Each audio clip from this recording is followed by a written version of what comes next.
ये स्वाभाविक है, ऐतिहासिक बजट पर हम चर्चा कर रहे हैं। हम एक दो बिंदु पर चर्चा करेंगे। आदरणीय भूपेंद्र जी विशेष तौर पर पार्टी के तरफ से और हमारे नेता के तौर पर यहाँ पर आए हैं। हम जरूर उनसे आग्रह करेंगे कि विस्तार से इन चीजों को रखेंगे, लेकिन मैं सिर्फ याद दिलाना चाहता हूँ साथियों, याद कीजिए जब जब इस देश में एनडीए की सरकार रही है, चाहे वो सरदे अटल बिहारी वाजपेयी की सरकार हो, आप याद कीजिए तब भी बिहार को विशेष पैकेज के तौर पर पैसा उपलब्ध कराया गया। जब आदरणीय प्रधानमंत्री नरेंद्र मोदी जी देश के प्रधानमंत्री बने, तब भी 1,25,000 करोड़ रुपया डायरेक्ट और बाद में 65,000 करोड़ रुपया अलग से देने का काम किया गया। तब भी पैकेज के तौर पर देने का काम किया गया। और आज भी 2024-25 का बजट हो या 25-26 का बजट हो, जैसा कि विजय जी ने आपको बताया, कई स्तर पर हम जिसमें पीछे छूट गए थे, चाहे वो एयरपोर्ट का सेक्टर हो, चाहे वो एक्सप्रेसवे हो, इन जो सेक्टर्स में हम छूट गए थे उसको जोड़ने का काम किया। और ये कई लोग कहते हैं, कई लोग चर्चा में कहते हैं विशेष तौर पर किसी ने राशि हमें उपलब्ध नहीं कराया।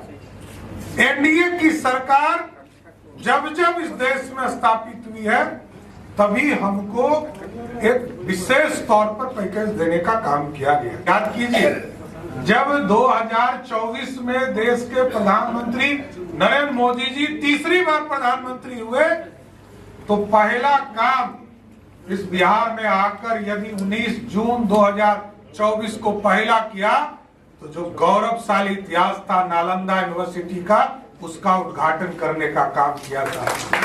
और साथ ही साथ उसी खंडर को, जिसको कि आतंकियों के द्वारा, मुगलों के द्वारा इस देश में खंडर बनाने का काम किया गया, 90 लाख किताबें जलाने का काम किया गया, उस खंडर को भी राष्ट्रीय धरोहर और राष्ट्रीय कॉरिडोर बनाने की घोषणा देश के यशस्वी प्रधानमंत्री नरेंद्र मोदी ने किया। को पहुंचाने का काम किया गया, एक एक चीजों को पहुंचाने का काम किया गया।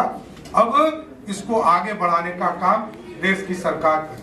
कल तक हम नॉर्थ बिहार में फ्लड की चिंता करते थे, और याद कीजिए 2008 में जब बिहार में फ्लड आया था, तो 1,92,000 क्यूसेक पानी नेपाल ने छोड़े थे और हमारा 16 जिला बाढ़ त्रस्त हो गया था। लेकिन आज स्थिति बदली और आज 6 लाख से अधिक, 6.5 लाख क्यूसेक पानी छोड़े गए। इसके बावजूद भी बिहार में मात्र 11 पंचायत में ही बाढ़ आया। आज बिहार स्थिति बदल चुका है और केंद्र की सरकार ने अब यहाँ हाई लेवल डैम, नेपाल से भी समझौते पे वार्ता चल रहा, और यहाँ डैम बनाने के लिए 4 जगह हमको चिन्हित करने का काम किया है। और इसके साथ साथ अब हम इरिगेशन पे काम कर रहे हैं।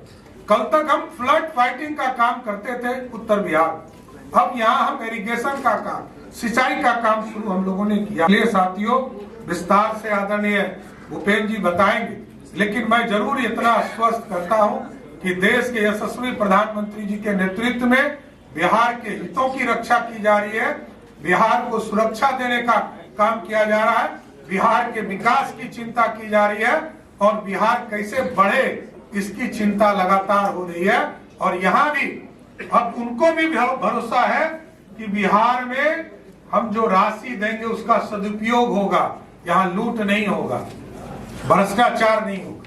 पहले की सरकार तो लूट लेती थी, पहले की सरकार तो घोटाला करती थी, अब यहाँ बिहार की सरकार लगातार काम करने का काम कर रही है। कई जिलों में हॉस्पिटल का निर्माण शुरू किया गया था। इसलिए साथियों, मैं यही कहूंगा इस संगोष्ठी के माध्यम से कि भारतीय जनता पार्टी एनडीए, इसका एक ही लक्ष्य है कि भारत को श्रेष्ठ बनाना है और बिहार को भी साथ साथ उन्नत करने का काम किया जाएगा। यही कहते हुए अपनी बातों को विराम देता हूं। बहुत बहुत धन्यवाद।